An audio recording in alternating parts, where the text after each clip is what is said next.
Ever get that feeling where, a lot of English words, but just chatting feels Yeah. tricky, like you're missing the actual flow? Oh, absolutely. That gap between vocabulary and, speaking naturally, it's really common. Yeah. So that's exactly what we're diving into today. And that's why this is so useful, because we're not just listing words. We're looking at how people actually put them together in real life. Exactly. We've been digging into this really helpful YouTube video. It's from the English and Comfort channel called 75 English Phrases for Daily Conversation. Right. It's great because it focuses on listening practice to pick things up naturally. Think of this as like your guide to sounding more natural, understanding those little cues and feeling more confident, whether you're just, chatting or ordering coffee or whatever. And the key thing here is learning these phrases, these chunks of language. It's not just about the words themselves. They carry context, social meaning. It's more about catching the rhythm of spoken English than just memorizing. They're sometimes called lexical chunks. So the mission today is to really arm you, our listener, with these practical phrases. We want you to walk away feeling ready for those everyday chats. It really gives you a leg up. Instead of trying to build sentences word by word, you grab these ready-made phrases. It makes you sound, smoother, more natural. Okay, let's jump in. We'll start with some really common casual greetings. First up, how's it going? You hear this all the time. Yeah, how's it going is a classic informal one. It's basically a friendlier, how are you? Sets a relaxed tone. And, who's asking matters too. A friend might want a real answer. A colleague rushing past probably just expects a quick, good you. You have to read the situation. The video mentions using it with friends, family, even colleagues you're comfortable with. Just a quick, hey, how's it going, as you pass by. Easy. And you can answer in different ways. Like the video says, it's going well, thanks. Or maybe more casual, pretty good, just a bit busy. It depends on how you feel and who you're talking to. They had that little example too. Liam asks, how's it going? And Emily says, not bad, just thinking about lunch. Right. And then Liam says, you same. Which is super casual, right? Shortening and how are you? Exactly. It's called ellipsis, leaving out understood words. Keeps it quick and informal. These shortcuts are key. Okay, another really common one. What's up? This one feels even more casual. It definitely is. What's up is very informal. Best for friends, people you know well, or when you just want to be really relaxed. The video suggests replies like, not much, just hanging out, or you can just toss it back, hey, what's up with you? Or like the example, Liam just says he's thinking about what to have for dinner. Very low-key. So the takeaway is, how's it going? Yeah. Is pretty safe for most casual spots, but what's up is more for your closer circle. Pretty much. Context is everything. Okay, what if you run into someone you haven't seen in ages? There's that phrase, long time no see. Long time no see. Such a standard. It's a bit quirky grammatically, but everyone understands it means, it's been a while. And it can be, a conversation starter or just a polite way to acknowledge the time gap. You sort of gauge their reaction. Do they want to chat now or just a quick hello? The video suggests it's perfect for bumping into an old friend at the supermarket or seeing a coworker after they've been away. Yeah, and the example has Emily and Liam both saying it, acknowledging that gap. Then they naturally ask, how's everything? Or suggest they catch up properly soon. Which is a very common, polite way to handle that quick reunion if you can't talk long right then. Okay, shifting gears. What about when you're just relaxing? The phrase is, I'm just chilling. I like this one. It feels very accurate. I'm just chilling. Yeah, it perfectly captures that state of relaxing without doing anything demanding. Like the video says, watching TV, reading, just taking it easy. The Sunday afternoon example is great. Someone asks what you're up to. Oh, just chilling at home. Simple, clear. It's the opposite of being swamped or stressed out. And that little exchange about weekend plans. Emily, just chilling, maybe watch a movie. Liam, probably binge watching something. Both convey that same relaxed vibe. Exactly. Low effort, easy time. Okay, now, hungry but rushed. Grab a bite. Grab a bite, yeah, super useful. Instantly says, quick, informal meal, not a long sit-down dinner. The video mentions work lunch breaks or grabbing a snack while you're out doing other things. Makes total sense. And the example, hey, Emily, I'm starving, want to grab a bite? Then the little joke about salad, not pizza again, shows how it fits into just normal chat. Totally. It's efficient, friendly, perfect for those quick meal suggestions. All right, let's talk about stopping activities. When you're done with work or something else for the day, call it a day. This is an idiom, right? Yes, call it a day is a great idiom. It means deciding to stop an activity, usually because you're tired or you feel you've done enough for that period. The video gives examples like finishing a long workday or even stopping after cleaning the house all afternoon because you're exhausted. It signals you're finished for now. And the work example. Hey, Emily, it's 5:00 p.m. Should we call it a day? Emily replies, yeah, I'm wiped. Perfectly normal office chat. Shows mutual agreement to stop. Similar, but for the evening specifically, is let's call it a night. Right. Let's call it a night is about ending the evening's activities. Often implies going to bed or just winding down social stuff. The video used the example of working really late, like till midnight, and finally saying, I'm exhausted, let's call it a night. Time to stop. Exactly. So call it a day can be any time, but call it a night is specifically for, well, the night. Okay, going back to pausing, the simple phrase is take a break. Take a break, very straightforward, means stopping temporarily to rest. The video mentions studying for hours or feeling overwhelmed at work, classic times you need to step away. Or the example of editing video for hours and needing to take a break to rest your eyes and mind. And the key difference is it's temporary, right? You intend to go back to it later. Exactly. Unlike call it a day, which feels more final for that period. Now, for that list of little tasks outside the house, bank, post office, groceries. That's run errands. Right. Super common phrase. Bundles all those small, necessary trips together. So if someone asks about your Saturday plans, not much, just running errands is a perfectly normal answer. Totally.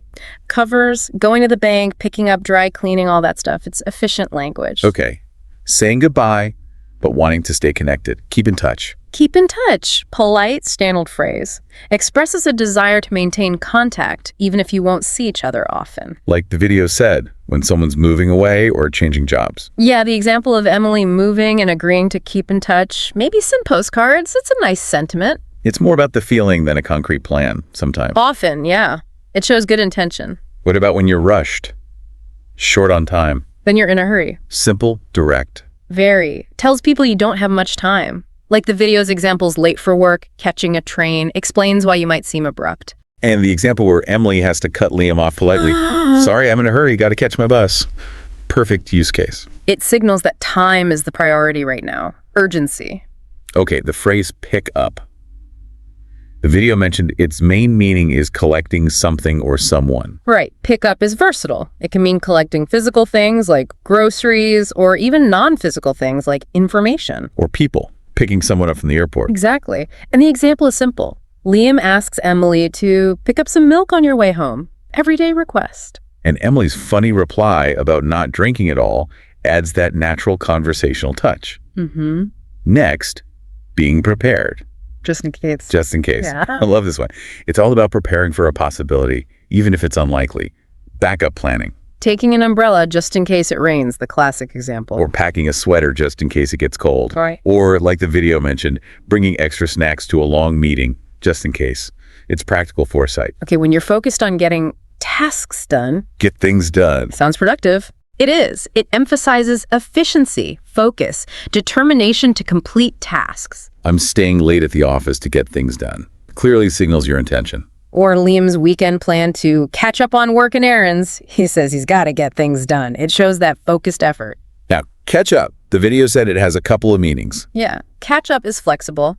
First meaning, reconnecting with someone you haven't seen in a while. Like saying to an old friend, we should catch up soon. Maybe grab coffee.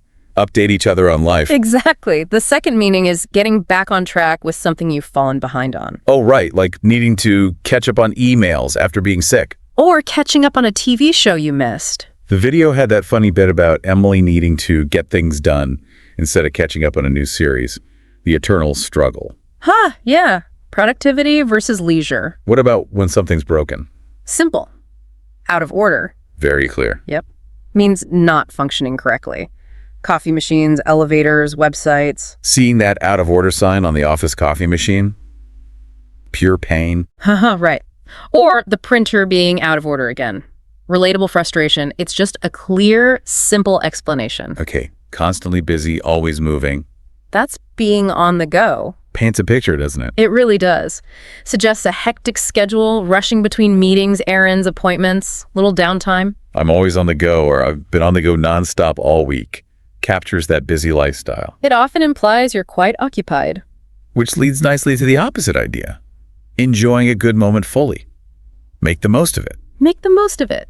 Such positive advice means taking full advantage of a good situation while you have it, appreciating it. Like on vacation, deciding to make the most of my time here. Or the videos example. The weather's nice, let's make the most of it and go for a walk. It's about being proactive in your enjoyment, not letting good things pass unnoticed. Now, settle down. Another one with two meanings. Yes, settle down can be quite different. First, it means to calm down. If someone's upset or overly excited, you tell them to settle down. Like reassuring someone, settle down, it's okay. Or the video's movie example, Liam getting too excited and Emily saying, settle down. Exactly.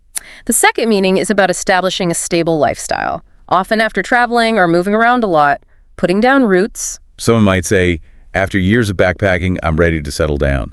Maybe start a family, like the video mentioned. So you see the contrast, being on the go versus wanting to settle down. Different life stages or desires. Okay, spending time casually with friends. Hang out, The go-to phrase for informal social time. definitely. Relaxed, no specific agenda needed.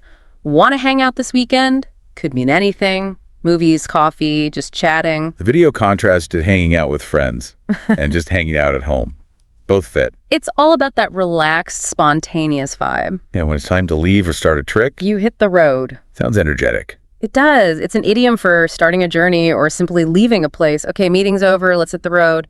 Or starting a road trip. We're leaving a party. Right, time to hit the road.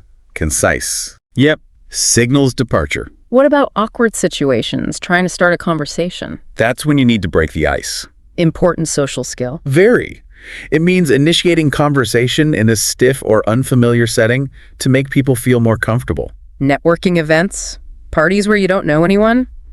The video suggested asking about jobs or talking about pets. Safe topics. Exactly. Find some common ground to get people talking. And to actually start something, like a project, You get the ball rolling. like pushing a ball downhill. Kind of. It means initiating an activity or process and getting it started, giving it momentum. Okay, team, let's get the ball rolling on this new campaign.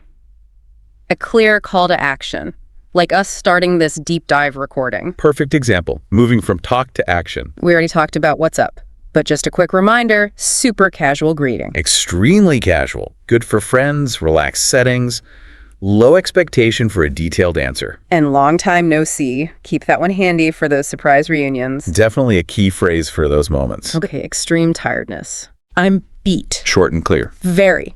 Means completely exhausted. After a long day, hard workout. Ugh, I'm beat. The video mentioned needing a nap after a workout. Yeah, that fits. I'm beat. It conveys that feeling of being totally drained, physically or mentally. And the opposite, something really easy. It's a piece of cake. Fun idiom. It is. Means super easy, effortless. And like the video joked, usually nothing to do with actual cake. If a test was easy, oh, it was a piece of cake. Or the presentation that went well because you practiced loads, a piece of cake. Uses that image of cake being easy and enjoyable to eat. Transfers that ease to the task. We mentioned, let's call it a night. Again, remembering it's for ending the evening, heading towards rest. Specifically for wrapping up the night's activities. And if you're delayed, behind schedule. I'm running late. Essential phrase. Absolutely. Polite way to inform someone you won't be on time. Texting, hey, I'm running late, be there in 15, is standard courtesy. The example of just needing to grab a bag shows even small delays count.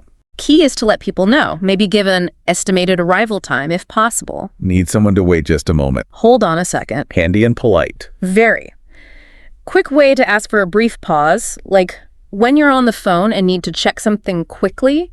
Or finishing typing an email before giving someone your full attention. It acknowledges them while you finish a quick task. More informal than, please wait. Okay, forgetting something happens to us all. Then you say, it slipped my mind.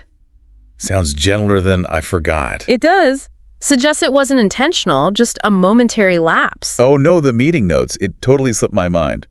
Softens the mistake a bit. Implies the info was there, just didn't recall it right then. Ready to listen intently. I'm all ears. Shows enthusiasm. Exactly. Tells the speaker you're fully focused and eager to hear what they have to say. Friend says, I need to tell you something. Replying, sure, I'm all ears. Shows you're ready. Like the video idea example. Much more engaging than just saying, I'm listening. Offering to pay. It's on me. Generous phrase. It is means you'll cover the cost. A way of treating someone. Grabbing coffee with a friend. Don't worry, this is on me. A nice gesture. Common and usually appreciated in social settings. Plans are uncertain, want to stay flexible, Let's play it by ear. means deciding as you go. Pretty much. Decide spontaneously based on how things unfold, rather than having a fixed plan. Emphasizes flexibility. It also signals you're okay with ambiguity, which can be good socially. Not sure when you'll finish work. Let's play it by ear. I'll text you later. Keeps options open. Or the park plan example if rain is possible. Let's play by ear and see how the weather looks. Sensible approach. Avoids firm commitments when things are iffy. Feeling a bit sick, but maybe not terribly ill. I'm feeling under the weather. Polite and a bit vague. Exactly. Gentle way to say you're unwell without going into details. Calling in sick. Actually, I'm feeling a bit under the weather today. Common and accepted. Socially acceptable way to signal you're not 100% without oversharing. Casual way to suggest going to sleep. Let's hit the hay. Sounds kind of old-fashioned, but still used. Yeah, it's informal, a bit dated maybe, but people still use it lightheartedly. Means, let's go to bed. After a long day or late night with friends, right, I think it's time to hit the hay. Conjures up simpler times, maybe farms and actual hay. But yeah, just means bedtime. Minimizing a problem, saying it's unimportant. It's not a big deal. Reassuring. Very. Used to downplay a mistake or issue, tell someone not to worry. Someone apologizes for being slightly late. Oh, it's not a big deal. Kind response. Or forgetting a book example. No worries, it's not a big deal. Helps reduce stress over minor things. Joking or teasing someone. I'm just pulling your leg. Lets them know you're not serious. Exactly. Playful phrase to clarify that a surprising or unbelievable statement was just a joke. Telling your friend you won the lottery, then No. just pulling your leg. Classic use. Important they understand you're joking, though. Tone matters. Time to focus. Get serious about a task. Let's get down to business. Signals a shift. Clearly. Means stop the chit-chat, start the main task. More focus, more productivity now. Often heard after some initial pleasantries before a meeting or project work starts. Common in work or study contexts. Sharing the same difficult situation I'm in the same boat. creates connection. It does. Expresses empathy and solidarity. Shows you understand because you're experiencing something similar. Friends stressed about a project deadline. Ugh, tell me about it. I'm in the same boat.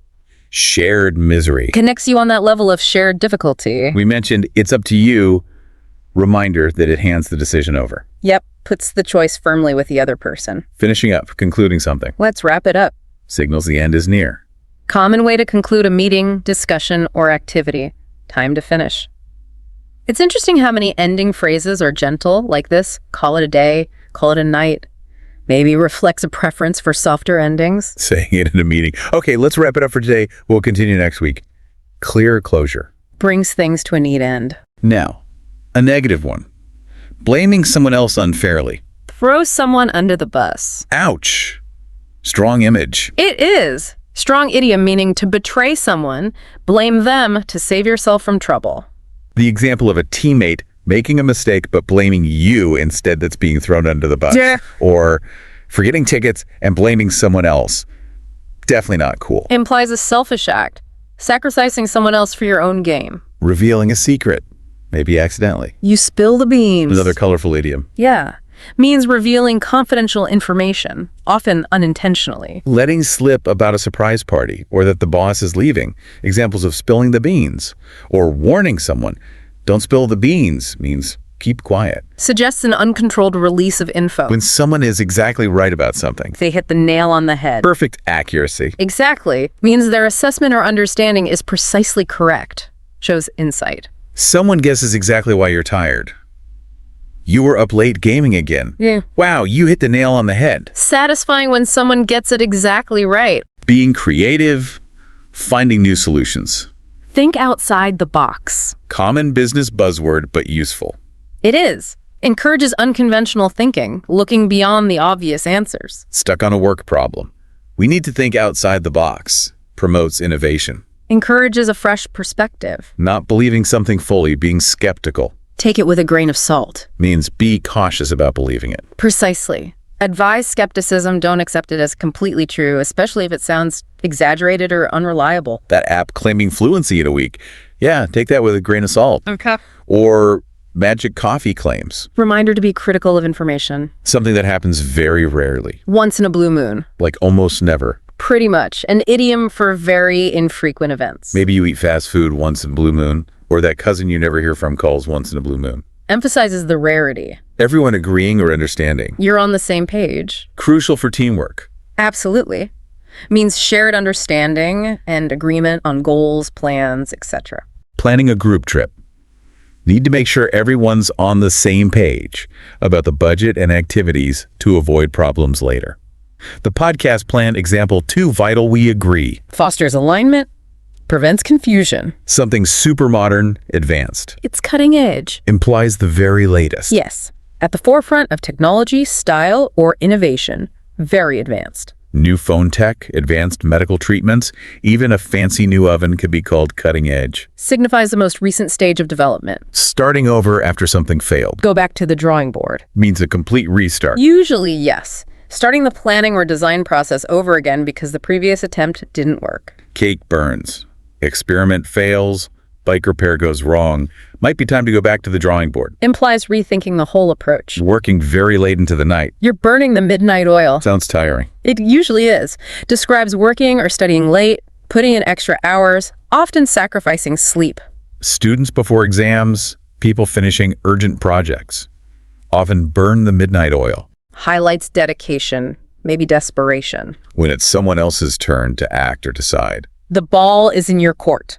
Like in tennis. Exactly, the image. Yeah. Means the responsibility for the next step lies with the other person. Boss gives you the report and says, okay, the ball's in your court now. You need to act.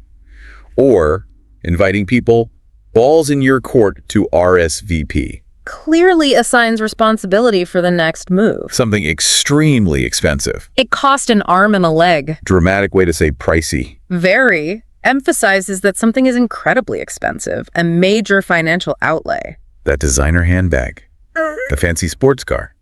Might cost an arm and a leg. Highlights the significant cost. Can't decide between two options, staying neutral. You sit on the fence. Or you can say, I'm on the fence. Undecided. Yes, unable or unwilling to choose between two sides or options, remaining neutral. Pizza or burgers. This movie or that one. If you can't decide, you're sitting on the fence or on the fence. Implies indecision or neutrality. Doing something difficult or unpleasant because you have to. You bite the bullet. Facing up to it. Exactly. Facing a tough, unavoidable situation with courage and resolve. Going to the dentist.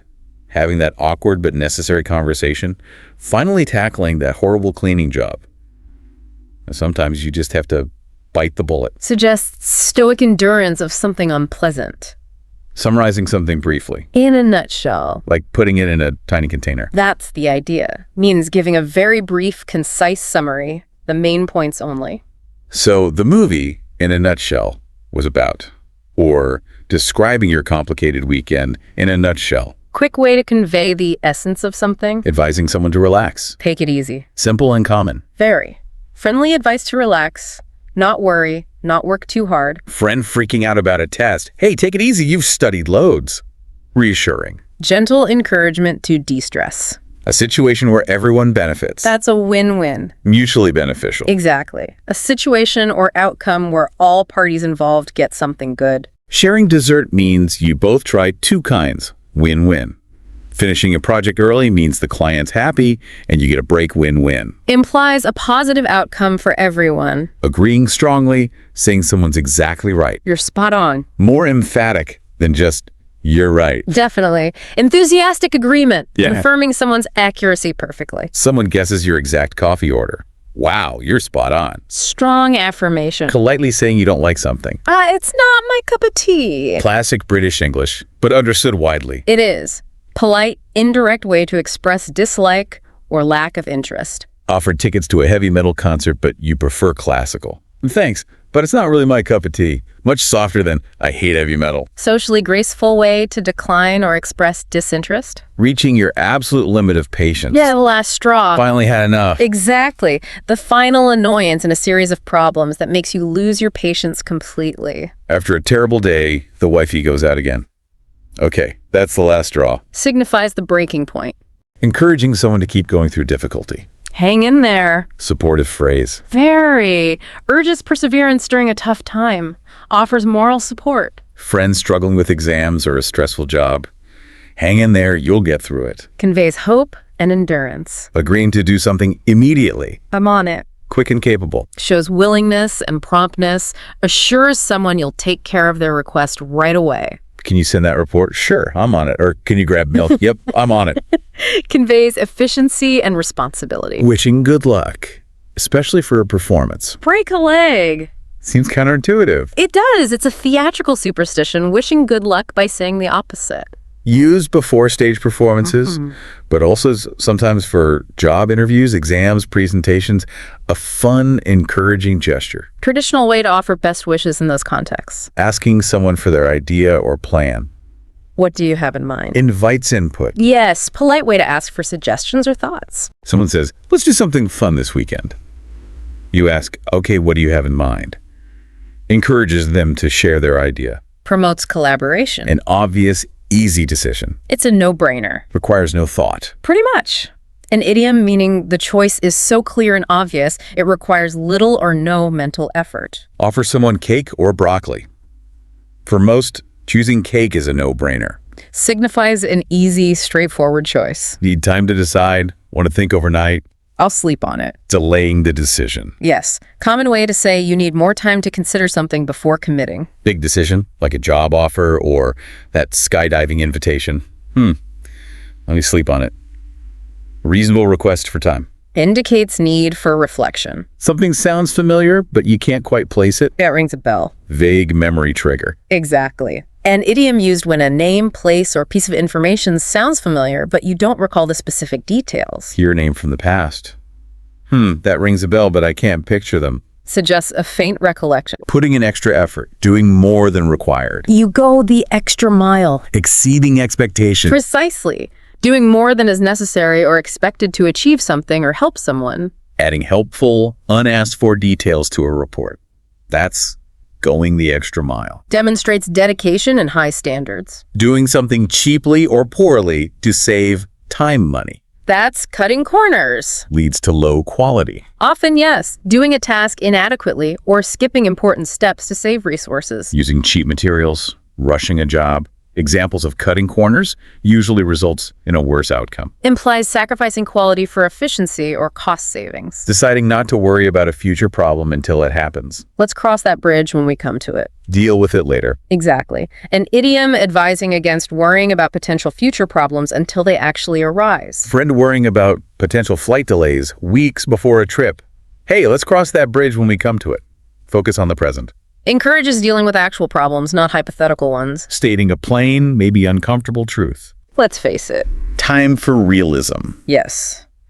Introduces a statement of fact or reality, often something undeniable, but perhaps unpleasant.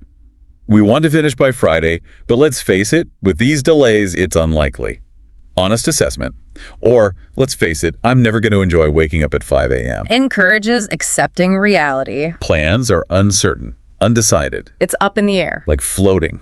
No decision made. That's the image. Means plans are uncertain, unresolved, not yet finalized. What are you doing this weekend? Not sure yet. It's still up in the air. Or project deadlines being uncertain. Reflects a state of ambiguity. Sealing an informal agreement, often with a handshake. Let's shake on it. Old-fashioned, but still understood. Yeah, traditional way to confirm a deal or promise informally. Agreeing to swap chores. Okay, deal, let's shake on it. Or the moving help bike fixing trade example. Represents a verbal contract, sealed socially. And finally, being completely exhausted, having no energy left. I'm running on fumes. Like a car about to stop. Exactly. An idiom describing extreme exhaustion, having used up almost all your energy reserves. After pulling an all-nighter studying, or that 12-hour travel day, you might definitely say, I'm running on fumes? Suggests you're operating on minimal remaining energy. Wow, okay. We covered a lot there. Hopefully you listening are feeling a bit more equipped now. with these everyday phrases. Yeah, you can really see how learning these phrases, greetings, closings, idioms, ways to agree or disagree, starts to fill in those gaps we mentioned. Right. It's not just words, it's the whole conversational toolkit. And looking at them together gives you that insight into the nuances, the subtle ways people communicate. It's beyond just grammar rules. It's about sounding natural in context. Absolutely. And the best thing you can do now is, well, use them. Try them out. Definitely. Don't be afraid to experiment. It might feel a bit awkward at first, but that's how they become your phrases. Pay attention to when and how others use them too. That's all about practice, right? Yeah. Jumping in. Exactly. Every conversation is a learning opportunity. Mistakes are totally normal, just part of the process. So if this deep dive was helpful, maybe share it with someone else who's learning English. Help spread the knowledge. Good idea. Community learning helps everyone. So you've got, 75 new phrases in your back pocket now? Go out there, play around with them. You might just surprise yourself. You probably will. Good luck, and keep practicing.